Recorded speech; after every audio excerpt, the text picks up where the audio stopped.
Hello student, today I will discuss you phylum Porifera. This is chart of animal kingdom. In this chart you can see uh, phylums. Phylums of animal kingdom are divided on which basis? Basis of classification ही है क्या है level of organisation. तो आप देख सकते हैं कि जो पोरीफेरा है, पोरीफेरा फाइलम है, वो सेलुलर लेवल ऑर्गेनाइजेशन उसमें प्रेजेंट है। इसी तरीके से सीलेंट्रेटा और टीनोफोरा है। तो यहाँ से सीलेंट्रेटा से लेकर कॉर्डेटा तक पूरे में टिश्यू या ऑर्गन सिस्टम में है। तो देखते हैं किसमें कौन सा लेवल का ऑर्गेनाइजेशन है। तो आप देखेंगे कि सीलेंट्रेटा और टीनोफोरा में टिश्यू लेवल का लेवल ऑफ ऑर्गेनाइजेशन है।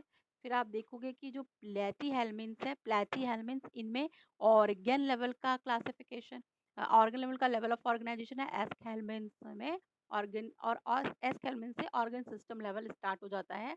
और ये पूरा aschelminthes annelida, arthropoda, mollusca, echinodermata, hemichordata और कॉर्डेटा में प्रेजेंट होता है।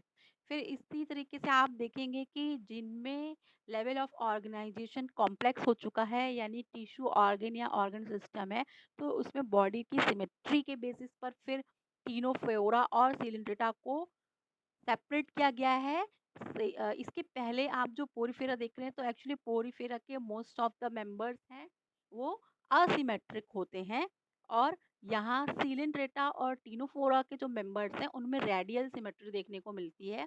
तो इस तरह से आप देखेंगे कि रेडियल सिमेट्री का मतलब मैंने आपको बताया था कि अगर एनिमल की बॉडी में एक सिंगल प्लेन है जिससे कि उसकी बॉडी टू इक्वल हाफ्स में डिवाइड हो पाती है, and these two equal halves must be mirror images, ये एक दूसरे की मिरर इमेजेस भी होनी चाहिए। तो इस टाइप की जो सिमेट्री है ये बाइलेटरल सिमेट्री इसे बोलते हैं। लेकिन अगर एनिमल की बॉडी में नंबर ऑफ प्लेन्स अवेलेबल हैं, एक से ज़्यादा प्लेन्स अवेलेबल हैं जिससे उसकी बॉडी को टू इक्वल हाफ्स में जो कि मिरर इमेजेस हों इसमें डिवाइड किया जा सके, तब हम बोलते हैं कि उसकी बॉडी कैसी है, रेडियल सिमेट्री। और रेडियल सिमेट्री का एग्जाम्पल आप देख पा रहे हैं कि सिलेंट्रेटा और टीनोफोरा फाइलम है। प्लेटीहेल्मिन्स, एस्केल्मिन्स, एनिलिडा, आर्थ्रोपोडा, मोलस्का, इकानोडर्मेटा और हेमिकॉर्डेटा, कॉर्डेटा, इनमें कैसी सिमेट्री है? इनमें बायलैटरल सिमेट्री है। इसके बाद सीलोम कंडीशंस भी मैंने आपको समझाया था। मैंने आपको सीलोम के बारे में बताया था। देखिए, मैंने आपको बताया कि जो एम्ब्रियोनिक डेवलपमेंट होता है कहाँ से स्टार्ट होता है? जाइगोट। जब फर्टिलाइजेशन के बाद मेल फीमेल गैमेट फ्यूज करके सिंगल सेल की जाइगोट बनाते हैं। जाइगोट में मल्टीपल रिपीटेड माइटोटिक डिविजन्स होते हैं, बहुत बार माइटोसिस होती है जिससे कि ये एक सेल का स्ट्रक्चर बहुत नंबर ऑफ सेल्स इसमें बढ़ने लग जाती हैं। जब लगभग 16 सेल स्टेज आती है, फिर 32 सेल स्टेज आती है, तो इसे ये एक सॉलिड मास बन जाता है सेल्स का, तब इसे मोरूला कहते हैं। इसी मोरूला में फिर सेल का जो होता है वो मूवमेंट होने लगता है और सेल्स मूव करके इस टाइप का एक स्ट्रक्चर बनाती हैं कि यहाँ पर एक कैविटी डेवलप हो जाती है जिसे आर्केंटरॉन या ब्लास्टोसील कहते हैं। और ये जो ओपनिंग है, इस ओपनिंग को ब्लास्टोसील कहते हैं या ब्लास्ट या लिप इसे ऑर्केंट्रॉन का लिप लिप ऑफ ब्लास्टोपोर भी कहते हैं। तो देखिए यहाँ ये इसे आप ये याद रखिए कि ये ब्लास्टोपोर है और ये जो कैविटी है ये ब्लास्टोसील है। और इसमें फिर देखेंगे कि इसी बेसिस पर, यानी कि ये जो कैविटी बनी है, तो यहाँ पर सेल्स अरेंज हुई, तो यहाँ बाहर की तरफ जो सेल्स अरेंज हुई हैं वो एक्टोडर्म है और यही जो कैविटी को कवर कर रही हैं वो एंडोडर्म है। और धीरे धीरे बीच में कुछ सेल्स आ जाती हैं और ये मीजोडर्म को डेवलप करती हैं। लेकिन ये मीजोडर्म क्या बनाती है? यही मीजोडर्म सीलोमेटा सीलोमेटा के जो सीलोम है वो बनाती है, और जो कि सबसे पहले कहाँ दिखाई देती है? एनिलिडा में।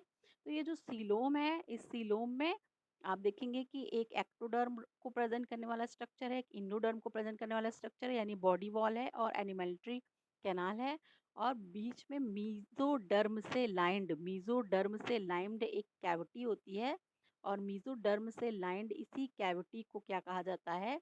इसी कैविटी या स्पेस को क्या कहा जाता है? ये जो आप स्पेस यहाँ पूरा देख पा रहे हैं इसी कहा जाता है सीलोम। यही ट्रू सीलोम है। कभी ऐसा हो सकता है कि कैविटी तो प्रेजेंट है बट ये कैविटी एम्प्टी ना हो, इसमें सीलोमिक फ्लूइड नहीं भरा है बल्कि सेल्स भरी हुई है, तो ये फॉल्स सीलोम हो जाती है और ये कंडीशन पाई जाती है एस्केल्मेंस में। कभी ऐसा होता है कि यहाँ पर सीलोम जो है अ, य देखिए जब ये कैविटी होती ही नहीं है, बस केवल ऐसे सेल्स हैं और वो बिल्कुल इस तरीके से पूरी तरीके से कवर्ड होती हैं और अंदर एक्टोडर्म, बाहर की तरफ एक्टोडर्म है, अंदर की तरफ एंडोडर्म है। तो वो कंडीशन है असीलोमेटा की कंडीशन, जो कि प्लैटीहेल्मिन्थ में होती है। जबकि एस्केल्मिन्थ में क्या होता है कि ये स्पेस तो होता है, स्पेस तो होगा, लेकिन ये स्पेस जो है लाइन्ड बाय मेसोडर्म नहीं होता, यानी ये स्पेस मेसोडर्म का बना हुआ नहीं होता है, मेसोडर्म से कवर नहीं होता है, और वो फॉल्स सिलोम कंडीशन एस्केल्मेंट वाली कंडीशन होती है। ठीक है, फिर अब मैंने ये सब आपको बता दिया है और अब हम लोग आज डिटेल करने वाले हैं। देखिए, मैंने आपको बताया कि साइजोसिलिक कंडीशन प्रोटोस्टोम्स में पाई जाती है,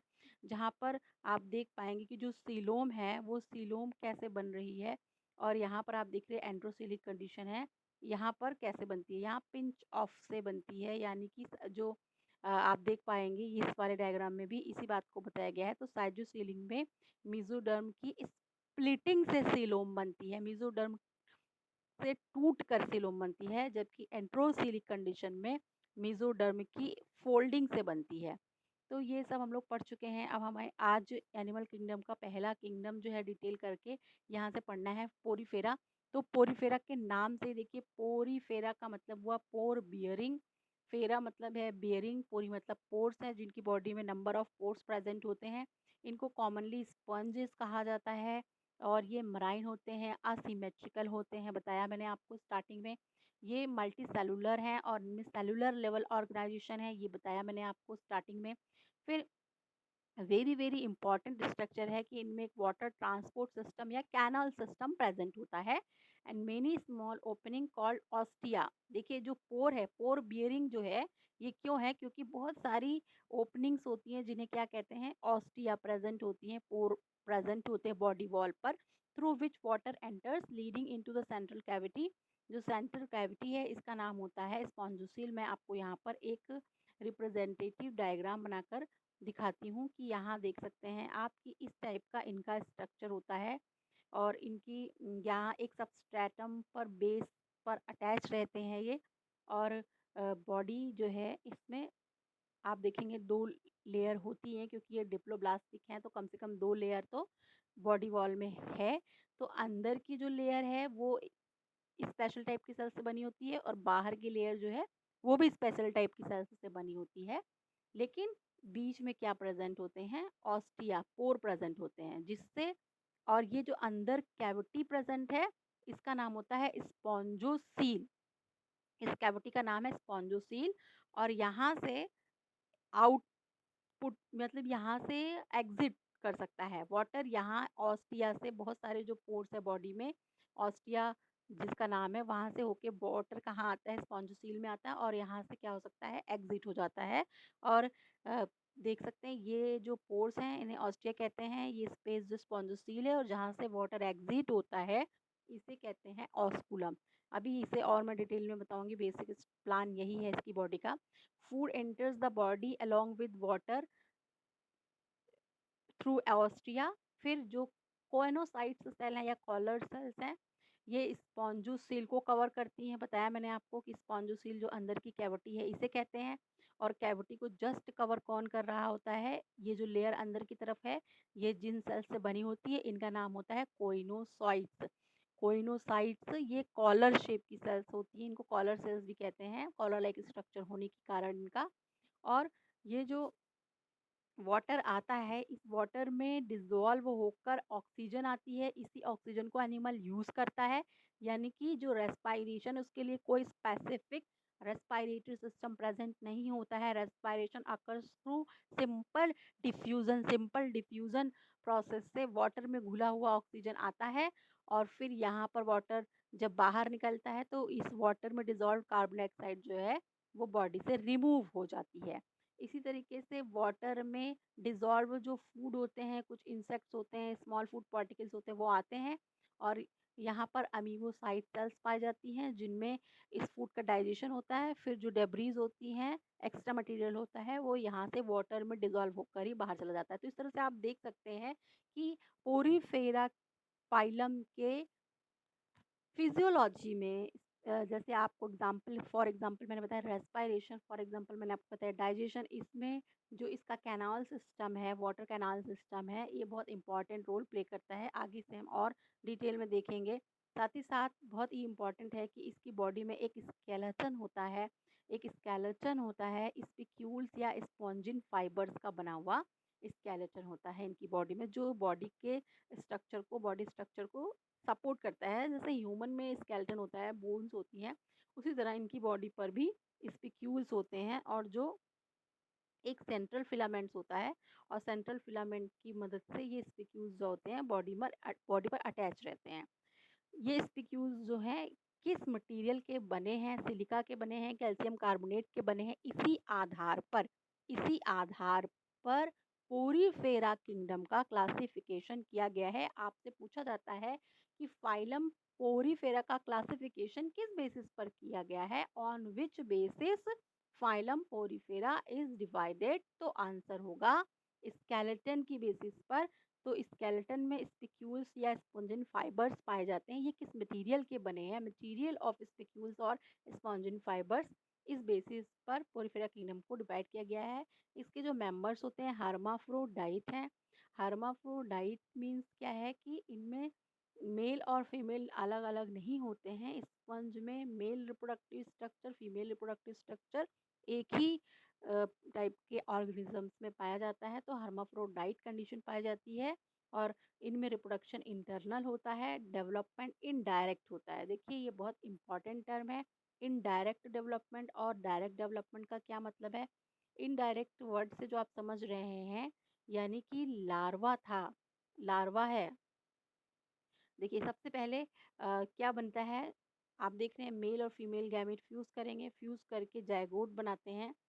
तो और या ये जाइगोट किस में रहता है, एग के अंदर रहता है। ज़्यादातर जो लोअर एनिमल्स हैं उनमें एग के अंदर ही सुरक्षित रहता है जाइगोट, और यही एम्ब्रियो बनाता है जाके। तो ये जो एग है ये डायरेक्ट एडल्ट में भी बदल सकता है। आपने छोटे छोटे कीड़ों को देखा होगा, उनके एग होते हैं। और ऐसा भी हो सकता है कि ये एग एडल्ट में बदलने से पहले एक और स्टेज में आए, और जिसे कहते हैं लार्वल स्टेज। तो अगर लार्वल स्टेज के थ्रू एग जो है एडल्ट में बदला, तो ये डेवलपमेंट कैसा हो जाता है, ये इनडायरेक्ट डेवलपमेंट है। यानी egg directly develop into adult, then development is direct in development, and if egg develops into adult through and larval stage, एक larval stage भी उस फाइलम के ऑर्गेनिजम्स में पाई जाती है, तो कहेंगे कि डेवलपमेंट कैसा है, एम्ब्रियोनिक डेवलपमेंट कैसा है, ये इनडायरेक्ट होता है। तो थ्रू लार्वल स्टेजेस डेवलपमेंट होगा। ठीक है, तो इस तरीके से बेसिक स्ट्रक्चर्स जो हैं फाइलम पोरीफेरा के मैंने आपको बताया। देखिए ये मराइन होते हैं, असिमेट्रिकल होते हैं, मैंने आपको बताया ही। तो देखिए ये इस तरीके का स्ट्रक्चर है, और इनकी बॉडी पे देखिए आपको बहुत सारे पोर्स दिखाई दे रहे हैं। ये जो पोर्स होते हैं इन्हें ही ऑस्टिया कहा जाता है। और ये देखिए ये जो एक लार्ज पोर यहाँ ऊपर की तरफ दिखाई दे रहा है, ये इस तरीके का स्ट्रक्चर है। और ये वाला पार्ट है जो यहाँ पर आप देख पा रहे हैं, इसे ऑस्कुलम कहते हैं। जो बॉडी पर मेनी पोर्स हैं ये ऑस्टिया कहलाते हैं, और यहाँ एक सिंगल ओपनिंग है, इसे कहते हैं ऑस्कुलम कहते हैं। और ये ऑस्टिया और ऑस्कुलम, यहाँ पर आप देखेंगे बॉडी पर बहुत सारे जो पोर्स हैं, ये पोर्स जो हैं ऑस्ट्रिया कहलाते हैं, और ये जो ओपनिंग है ये ऑस्कुलम कहलाती है। और ये ऑस्ट्रिया से वाटर आता है, ऑस्कुलम से बाहर निकल जाएगा, और ये जो स्पेस अंदर मिल रहा है, कैविटी मिल रही है, इसका नाम होता है स्पॉन्जोसील। सील मतलब कैविटी, स्पॉन्जो मतलब स्पंज, यानी स्पंज में जो पाई जाने वाली कैविटी है, इसी का नाम क्या हो गया, स्पॉन्जोसील हो गया। ओके स्टूडेंट्स, तो अब हम लोग इसमें आगे अपना डिस्क्रिप्शन देखते हैं। यहाँ पर भी वही जनरल प्लान जो इसकी बॉडी का होता है वो मैंने आपको बताया है, वो आप देख सकते हैं कि देखिए यहाँ ऑस्कुलम देख पा रहे हो आप। ये जो पोर्स हैं इनको ऐसे दिखाया गया है, इन पोर्स को ऑस्टिया नाम दिया गया है। और ये सेंट्रल कैविटी है, ये सेंट्रल कैविटी देखिए, ये सेंट्रल कैविटी जो है, तो आप देख पाएंगे कि यहाँ मैंने आपको दिखाया कि ये क्या था, ऑस्कुलम है। और जो ये पोर्स हैं, ये देखिए बॉडी में इसके पोर्स हैं, और इनको ऑस्टिया नाम दिया गया है। ठीक है, और ये जो कैविटी है सेंट्रल कैविटी, इसी का नाम क्या है, स्पॉन्जोसील है। और जो ये इसकी बॉडी वॉल है, इसमें देखिए एक इंटरनल लेयर है और एक एक्सटर्नल लेयर है। जो बाहर की लेयर है वो भी स्पेशल टाइप की सेल से बनी होती है, इन्हें कहते हैं पिनेकोसाइट्स कहते हैं। जो बाहर की तरफ लेयर है वो स्पेशल सेल्स से बनी होती है जिन्हें पिनेकोसाइट्स कहते हैं। अंदर की तरफ जो सेल्स हैं इनका नाम होता है कोइनोसाइट्स। अंदर की तरफ की लेयर जिनसे बनी होती है वो कोइनोसाइट्स होती हैं, बाहर की तरफ की लेयर जिनसे बनी होती है उसे कहते हैं पिनेकोसाइट्स। इसके अलावा आप देख पा रहे हो कि बॉडी पर क्या प्रेजेंट है। देखिए ये जो चमकदार सफ़ेद सफ़ेद रंग के ऐसे आपको दिखाई दे रहे हैं तो ये क्या है, स्पिक्यूल्स हैं। इनकी बॉडी पर स्पिक्यूल्स प्रेजेंट है। ये स्पिक्यूल्स डायक्सॉन्स हो सकते हैं, ट्राइएक्सॉन्स हो सकते हैं जिसमें 3 धारियाँ दिखाई देंगी। फिर टेट्राक्सॉन्स हो सकते हैं, पेंटाज़ोन्स हो सकते हैं या हेक्सा भी हो सकते हैं। तो जैसा इनका शेप है, ये इनके स्पिक्यूल्स किसके बने हैं और स्पिक्यूल्स का शेप क्या है, इसी बेसिस पर क्लासिफिकेशन किया गया है पोरीफेरा फाइलम का। तो आप देखेंगे कि मैंने आपको बताया कैनाल सिस्टम पाया जाता है, तो 3 टाइप्स का कैनाल सिस्टम देखने को मिलता है। देखिए 3 टाइप का कैनाल सिस्टम, इसका नाम याद होना चाहिए, एस्कन, साइकन एंड ल्यूकॉन टाइप का पाया जाता है। और कॉम्प्लेक्सिटी की बेसिस पर भी यहाँ पर एएसएल आप याद कर लीजिए। सबसे सिंपल एस्कॉन टाइप का कैनाल सिस्टम है, उससे कॉम्प्लेक्स साइकॉन टाइप है और सबसे कॉम्प्लेक्स जो है वो ल्यूकोनॉइड टाइप का है। तो इसके एग्जांपल्स भी हैं। एस्कोनॉइड का एग्जांपल एस्कॉन है, साइकेनॉइड का एग्जांपल साइकॉन है। साइकॉन एक स्पंज का नाम है, एस्कॉन भी एक स्पंज का नाम है। तो इस तरह से ये ल्यूकोसेलेनिया में पाया जाता है, तो ल्यूकोनॉइड का एग्जांपल ल्यूकोसेलेनिया हो गया। यानी अगर आपसे पूछा जाए कि जो कैनाल सिस्टम इसके बारे में कुछ बताइए, तो आप इतना तो बता ही सकते हैं कि जो कैनाल सिस्टम है वो किससे बना होता है। मेनी पोर्स होते हैं for entering water into the spongocoel, that is a central cavity. Pores through which water enters into the central cavity known as ostia, and there is a opening through which water exits, and this opening is known as osculum। फिर ये जो system है, यही जो आप system देख रहे हैं, जो एकदम सिस्टम सिंपल सा आपको दिख रहा है कि ये ऑस्टिया है और पोर्स के थ्रू वाटर आया, ये स्पॉन्जोसील है, स्पॉन्जोसील के बाद ऑस्कुलम आया, ऑस्कुलम से वाटर जो है एग्जिट हो गया। तो ये जो सिस्टम है आपको दिख रहा है, वाटर एंटर किया बॉडी में और वाटर बॉडी से एग्जिट हो गया, यही इसका कैनाल सिस्टम है।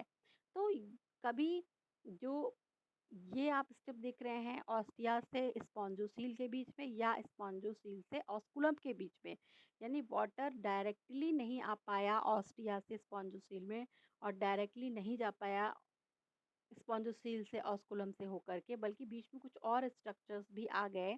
तो यही हो जाता है कि कॉम्प्लेक्स हो गया। यहाँ तो देखिए सिंपल आपको दिख रहा है कि ये ऑस्टिया है और यहाँ पोर्स के थ्रू वाटर अंदर आ रहा है, स्पॉन्जोसील कैविटी है और ऑस्कुलम से बाहर जा रहा है। ये सबसे सिंपल है एस्कोनॉइड टाइप का। लेकिन यहीं पर आप क्या देखेंगे कि यहीं पर यही जो स्ट्रक्चर्स हैं ये थोड़े कॉम्प्लेक्स हो गए हैं। यानी कि ये एक स्ट्रक्चर आप देख रहे हैं, ये इस एक स्ट्रक्चर के जैसा है। बाद में क्या हो रहा है कि जैसा स्ट्रक्चर ये आपको यहाँ दिख रहा है, ऐसे ही छोटे-छोटे से स्ट्रक्चर्स जो हैं वो इस तरीके से अरेंज हो जाते हैं। जिसमें से ये ऑस्टिया का काम किया, ये स्पॉन्जोसील जैसा काम किया और ये ऑस्कुलम जैसा काम किया। और ये इस तरीके के स्ट्रक्चर जो हैं फिर ये पूरा शेप इस तरीके का बना देते हैं। फिर इस तरीके से यहाँ भी और कॉम्प्लेक्स हो जाता है यही शेप। तो ये आप देखेंगे साइकॉन टाइप, ल्यूकॉन टाइप कॉम्प्लेक्स है और ये एस्कॉन टाइप जो है सिंपल है। बहुत डिटेल में आपको इसके नहीं जाना है, कभी पूछा भी जाता है लेकिन कि साइकॉन टाइप का अगर आप चाहेंगे तो मैं आपको उसको बता दूंगी और डिस्क्रिप्शन में मैं आपको दे दूंगी कि साइकॉन टाइप में वाटर का वाटर का मूवमेंट का डायरेक्शन क्या है, वाटर कहाँ से कहाँ जाता है, फिर कहाँ से कहाँ जाता है, किस चैम्बर में जाता है, ये मैं आपको बता दूँगी। बट सिंपली आपको याद रखना है कि वाटर थ्रू ऑस्टिया स्पॉन्जोसील में आता है और ऑस्कुलम के थ्रू एग्ज़िट हो जाता है। तो ये आप कैनाल सिस्टम देख रहे हैं, कैनाल सिस्टम का बहुत ही सिग्निफिकेंट है क्योंकि आपको बताया मैंने वाटर में डिज़ॉल्व जो है, वाटर में डिज़ॉल्व ऑक्सीजन आती है और जब वाटर रिमूव आउट होता है, एग्ज़िट आउट होता है, तो जो डिज़ॉल्व्ड कार्बन डाइऑक्साइड होती है और डिफरेंट फिज़ियोलॉजिकल प्रोसेस से बनी होती है, रेस्पिरेशन से बनी होती है, वो बाहर चली जाती है वाटर में डिज़ॉल्व होकर के। तो देखिए जनरल बॉडी सरफेस जो है, through general body surface respiration हो रहा है, कोई स्पेशल रेस्पिरेटरी ऑर्गन्स नहीं पाए जा रहे हैं और साथ ही साथ ये डिफ्यूज़न प्रोसेस से हो रहा है, सीधे ऑक्सीजन डिज़ॉल्व है वाटर में और सीधे कार्बन डाइऑक्साइड डिज़ॉल्व है वाटर में डायरेक्टली। तो डिफ्यूज़न प्रोसेस से हो रहा है। तो यानी कि एक तो रेस्पिरेशन में हेल्प किया कैनाल सिस्टम में, इसी तरीके से जो ये बाहर, क्योंकि ये मराइन एनिमल्स हैं, बाहर-बाहर जहाँ रहते हैं वहाँ वाटर ही वाटर है, तो ये वाटर में कुछ जो फूड पार्टिकल्स डिज़ॉल्व होते हैं, वो भी वाटर करंट के साथ जब इसकी बॉडी के अंदर आ जाते हैं, तो यहाँ अमीबोसाइट सेल्स होती हैं, इन सेल्स में इस फूड का डाइजेशन होता है। डाइजेशन के बाद जो एनर्जी है और न्यूट्रिएंट्स हैं, वो एनिमल एब्ज़ॉर्ब कर लेता है और जो डेब्रीज़ हैं, एक्स्ट्रा मटेरियल है, वो वाटर में डिज़ॉल्व होकर एक्सक्रीट आउट हो जाता है। तो इस तरह से देख रहे हैं, आप समझ पा रहे होंगे कि जो कैनाल सिस्टम है, वो कितना सिग्निफिकेंट है। साथ ही साथ क्योंकि ये एक ऐसा एनिमल है जो वाटर में ही रह रहा है, तो इसमें और हेल्प मिलती है कैनाल सिस्टम से। तो अब हम लोग आगे उसको भी डिस्कस करेंगे। देखिए, यहाँ आप देखिए एस्कॉन टाइप में वेस्ट लाइक वास जो एक होता है, जो आप देखते हैं, या फ्लावर पॉट होते हैं जिनमें रखे जाते हैं, तो उसके जैसा इसका शेप होता है एस्कॉन टाइप का। और साइकॉन में फ़ोल्डेड वॉल्स होती हैं, कैसे बनती हैं ये मैंने आपको अभी सिंपली थोड़ा-सा बताया है। और ल्यूकॉन में एक्सटेंसिव ब्रांचिंग हो जाती है, कैनाल सिस्टम थोड़ा कॉम्प्लेक्स हो जाता है। और देखिए यहाँ पर तीनों के एग्ज़ाम्पल्स भी आपको यहाँ पर दिखाए गए हैं। फिर ये आप देखिए कि अब जो हम इसमें सिंपल है एस्कॉन टाइप का, उसी के बारे में थोड़ा-सा पढ़ेंगे, यानी कि एस्कॉन टाइप में आने वाला जो एनिमल है, उसके बारे में पढ़ रहे हैं। देखिए, अब आप देखेंगे देखिए थोड़ा-सा आप यहाँ पर देख सकते हो कि कितना सिंपल सा यहाँ पर बताया गया है कि ये यहाँ से ऑस्ट्रिया से वाटर जो है स्पॉन्जोसील में आया और क्या हुआ, फिर बाहर रिमूव आउट हो गया। ठीक है? ये दिखाया गया है कि बहुत सारे क्या हैं, ल्यूकोसोलिनिया हैं, उन्होंने क्या किया है, इन्होंने कॉलोनी बना ली है। तो ये जो स्पॉन्जेस होते हैं, वो कॉलोनी बनाकर भी रहते हैं। सॉलिटेरी भी रह सकते हैं, कॉलोनी बनाकर भी रह सकते हैं। यहाँ पर भी देखिए आपको दिखाया गया है, एक तरीके का स्पंज दिखाया गया है और जिसमें थोड़ा कॉम्प्लेक्स टाइप का सिस्टम है, कैनाल सिस्टम है। ब बॉडी इनकी कैसी होती है? सिलिंड्रिकल होती है और बॉडी पर जो पोर्स होते हैं, इनका नाम क्या होता है? ऑस्टिया है।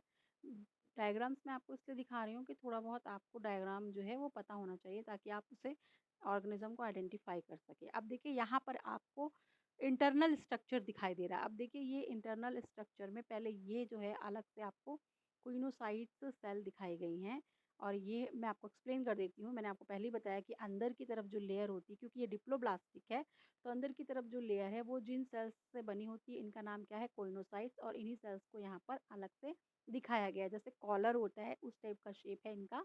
और इनके तरफ एक तरफ देखिए अमीबोसाइट सेल्स होती है, यानी यहाँ से वाटर अगर आ रहा है और कुछ फूड पार्टिकल लेकर आया है, तो ये जो अमीबोसाइट्स हैं, अमीबोसाइट अमीबा के जैसे दिखती हैं।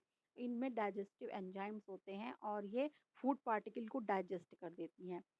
ठीक है बेटा, फिर यहीं पर आप देख रहे हो कि जो कोइनोसाइट सेल्स है, इसका बेसिक स्ट्रक्चर आप देख पा रहे हैं। इसमें फ्लैजिला भी प्रेजेंट होता है कोइनोसाइट सेल्स में। तो और जो बाहर की तरफ है, ये आप देख रहे हैं पोरोसाइट लिखा है, पोरोसाइट। और कभी ये पिनाकोसाइट्स भी बोलते हैं इनको। तो जो एक्सटर्नल लेयर है एक वो पोरोसाइट की बनी है, एक इंटरनल लेयर है, ये किसकी बनी है? कोइनोसाइट्स की बनी है, क्योंकि 2 ही लेयर हैं बॉडी में, तो ये कैसा हो गया? ये डिप्लोब्लास्टिक एनिमल हो गया। बीच में एक असेलुलर लेयर होती है जिसे मेसोग्लिया कहते हैं, ये सेंट्रल कैविटी है, इसको स्पॉन्जोसील कहते हैं। तो इस तरीके से वाटर फ्लो इनमें होता रहता है। और फ़ायदा आप क्या है वाटर कैनाल सिस्टम का? तो ये स्पेशल कंसर्न होता है वाटर कैनाल सिस्टम की मदद से फूड ले पाता है, ये ऑक्सीजन और कार्बन डाइऑक्साइड एक्सचेंज हो पाता है। और साथ ही साथ इसकी बॉडी में, क्योंकि ये वाटर में रह रहा है, तो ऑस्मो रेगुलेशन, अगर लगातार बॉडी में वाटर एंटर करता रहे और एग्जिट नहीं हो पाए, तो क्या होगा? तो ये इसकी बॉडी जो है वो बर्स्ट कर सकती है। तो इसके लिए भी वाटर फ्लो को भी मेंटेन करता है। तो कैनाल सिस्टम जो है बहुत ही इंपॉर्टेंट रोल प्ले करता है, बहुत ही सिग्निफिकेंट स्ट्रक्चर है। साथ ही साथ इनमें कोई स्पेशल डाइजेस्टिव ट्रैक नहीं होता है, एलिमेंट्री कैनाल जैसा कोई स्ट्रक्चर नहीं होता है। कैसा डाइजेशन हो रहा है आप देख रहे हैं। सिंपली कोइनोसाइट्स से अटैच जो अमीबोसाइट सेल्स होती हैं, उन्हीं में क्या होता है, उनमें वो एक तरीके की फूड वैक्यूल टाइप का स्ट्रक्चर है, जिनमें लाइसोसोम्स होते हैं और डाइजेस्टिव एंजाइम्स होते हैं, वो फूड को ब्रेक डाउन कर देते हैं और जो डेब्रीज होती हैं वो रिमूव हो जाती हैं। तो डाइजेशन कहाँ हो रहा है? एक सेल के अंदर हो रहा है। बेटा ये बात आप बहुत ध्यान रखेंगे, जो लोअर एनिमल ग्रुप है इनमें डाइजेशन होता है इंट्रासेल्युलर, यानी कोई कैविटी नहीं बन रही है। देखिए आप देखिए ह्यूमन का एग्ज़ाम्पल देखेंगे तो ह्यूमन में जो एलिमेंट्री कैनाल बनती है तो ये एक ट्यूब लाइक स्ट्रक्चर बन जाता है, यानी एक कैविटी बन जाती है। यहाँ इसके अंदर डाइजेशन होता है और ये कैविटी जो है वो कुछ सेल्स से बनी होती है और सेल्स ने एक कैविटी बनाई है, लेकिन सेल्स के अंदर डाइजेशन नहीं हो रहा है बल्कि सेल्स के द्वारा बनाई हुई कैविटी में हो रहा है। तो ये कैसा डाइजेशन होता है? एक्स्ट्रा सेलुलर होता है। ह्यूमन भी एक्स्ट्रा सेलुलर डाइजेशन के एग्जांपल है। जो हायर एनिमल फाइलम के ऑर्गेनिजम्स हैं वो सभी क्या हैं? उनमें एक्स्ट्रा सेलुलर डाइजेशन होता है, लेकिन यहाँ पोरीफेरा में जो डाइजेशन है वो एक सेल जिसका नाम है अमीबोसाइट सेल, सेल के अंदर हो रहा है। तो ये डाइजेशन कैसा हो गया? इंट्रासेलुलर डाइजेशन हो गया। ठीक है। ये थोड़ा-सा मैंने आपको बताया है कि इनकी बॉडी पर स्केलेटन पाया जाता है और स्पिक्यूल्स होते हैं। ये स्पिक्यूल्स देखिए इनके टाइप हैं, यानी इसकी शेप के बेसिस पर इनको मोनोएक्सन्स, टेट्राएक्सन्स, ट्राइएक्सन्स, पॉलीएक्सन्स और स्फेयर्स कहा गया है। ये देखिए स्फेयर्स टाइप के हैं और इस तरह से स्पॉन्जिन फाइबर का नेटवर्क भी पाया जाता है। ए 1, 2, 3, 4 ब्रांच है, टेट्राहेक्सन्स हो गए, 3 ब्रांच है, ट्राइहेक्सन्स हो गए, तो इस तरीके का स्ट्रक्चर्स इनका पाया जाता है। तो ये स्केलेटल सिस्टम बहुत ही इंपॉर्टेंट है और इसी बेसिस पर इनका क्लासिफिकेशन किया गया है। कहीं आपको 4 क्लासेस मिलेंगी, कहीं 3 क्लासेस मिलेंगी, बस इसमें कोई डिफरेंस नहीं है। यहाँ आप देखिए 4 क्लासेस वाला पहले आपको दिखाया है, हेमोस्क्लेरोमार्फा, कैल्केरिया, डेमोस्पोंजिया और हेक्सएक्टिनिलिडा। ये 4 क्लासेस में डिवाइड किया जा सकता है या 3 ही, कैल्केरिया, डेमोस्पोंजिया और हेक्सएक्टिनिलिडा। ये सिर्फ इस बेसिस पर डिवाइड किया गया है। एक जो एडिशनल यहाँ शुरू में है, ये हेमोस्क्लेरोमार्फा इस बेसिस पर है कि इनमें ये ऐसे स्पंजेस होते हैं जिनमें कोई भी स्केलेटन नहीं पाया जाता है। स्केलेटन एब्सेंट होता है और एक्सियल फिलामेंट नहीं होता है, सिलिका का बना हुआ कोई एक्सियल फिलामेंट नहीं होता है। जब इनका जो स्पिक्यूल्स हैं वो कैल्शियम कार्बोनेट का बना होता है तो वो मेंबर्स कैल्केरिया में रखे गए हैं। अगर ये स्पिक्यूल्स हैं वो स्पॉन्जिन फाइबर के बने हैं। देखिए कैल्शियम कार्बोनेट के बने हो सकते हैं या सिलिका के बने हुए स्पॉन्जिन नेटवर्क हो सकता है और ये नेटवर्क में 6 रेज़ होती हैं, स्पिक्यूल्स में 6 रेज़ होती हैं और कभी 6 रेज़ नहीं होती। जहाँ 6 रेज़ हैं, तो वो हेक्स एक्टिनिलिडा में उनके मेंबर्स रखे गए हैं, जहाँ 6 रेज़ नहीं हैं, वो डीमोस्पोंज में रखे गए हैं। मैं इसके बहुत डिटेल में नहीं जाऊँगी क्योंकि क्लासिफ़िकेशन आपको बहुत डिटेल में नहीं बताया गया है। आपको केवल इतना याद रखना है क्लासिफ़िकेशन का बेसिस क्या है, बेसिस आपको बताया स्केलेटल सिस्टम कैसे टाइप का पाया जा रहा है, मीन्स कि जो स्केलेटन है वो किस मटेरियल का बना हुआ है, स्पॉन्जिन फाइबर्स का बना हुआ है या कैल्शियम कार्बोनेट का बना है या नहीं है।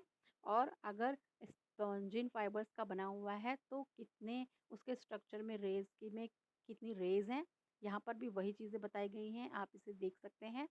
फिर अब यहाँ इसके साथ ही आपका पोरीफेरा का जो डिस्कशन है वो सम अप हो रहा है। अब नेक्स्ट आपका सीलेंट्रेटा फाइलम है और ये हम लोग कल पढ़ेंगे और इसके बारे में डिटेल डिस्कशन मैं आपसे करूँगी। बस आपको फाइलम पोरीफेरा के जो बेसिक कैरेक्टर्स हैं, क्लासिफिकेशन है, कैनाल सिस्टम है और डिफरेंट इम्पॉर्टेंट जो टर्म्स हैं वो मैंने आपको एक्सप्लेन किए हैं। मे बी कोई और इम्पॉर्टेंट चीज़ छूटी हो। मैंने पूरी कोशिश की है कि एग्ज़ाम लेवल पर नीट लेवल तक आने वाले क्वेश्चंस को आप कर पाएँ। जो चीज़ छूटी है बेटा वो एग्ज़ाम्पल्स छूटे हैं। तो एनिमल्स में मैं आपको कोशिश करूँगी कि मैं एक अलग से आपको मटेरियल दूँ जिसमें हर फ़ाइलम के इम्पोर्टेंट एनिमल्स और उनके कॉमन नेम बट और उनके ज़ूलॉजिकल नेम के बारे में बताया हो, उनकी कुछ इकोनॉमिक इम्पोर्टेंस भी बताई गई हो। क्योंकि ये वीडियोज़ बहुत लंबे हो जाते हैं इसलिए मैं इसके साथ ही इंक्लूड नहीं करती हूँ। बट आप जानते ही हैं इकोनॉमिक इम्पोर्टेंस स्पॉन्जेस की कि जो स्पंजेस होते हैं जब ये डेड हो जाते हैं, अंदर का एनिमल डेड हो जाता है तो ये जो इनका स्केलेटन है, आप देख पा रहे हैं स्पॉन्जिन फाइबर्स का बना हुआ स्केलेटन है। तो आप देखते हैं स्पंज जो है वो बॉडी को रब करने के लिए, वॉश करने के लिए यूज़ किए जाते हैं। इसी तरह से और भी बहुत सारे इम्पोर्टेंट एक्टिविटीज़ होती हैं जहाँ पर स्पॉन्जेस को यूज़ किया जाता है। तो आप ये इसके साथ ही ये पोरीफेरा जो फाइलम है इसका डिस्कशन मैं यहाँ सम अप करती हूँ। अगर आपका कोई क्वेश्चन है तो आप कमेंट में टाइप कर सकते हैं। वीडियो को लाइक करिए, सब्सक्राइब करिए। Thank you.